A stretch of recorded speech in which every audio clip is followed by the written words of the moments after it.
আসসালামু আলাইকুম রহমতুল্লাহি বারাকাতুহু। আমরা প্রবাসী, আমরা যারা প্রবাসী চিন্তা করি যে আমাদের পিছে বাপ মা ভাই বোন সবাই আমার টাকাতে চলে।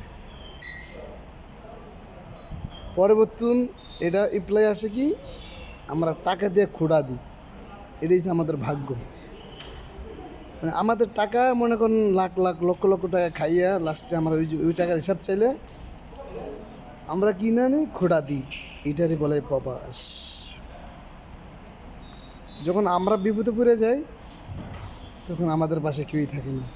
মা বলেন আর বাপ বলেন, ভাই বলেন, মা বলেন, বোন বলেন, পরামর্শে কেউই থাকবে না, শুধু আপনি একা ছাড়া।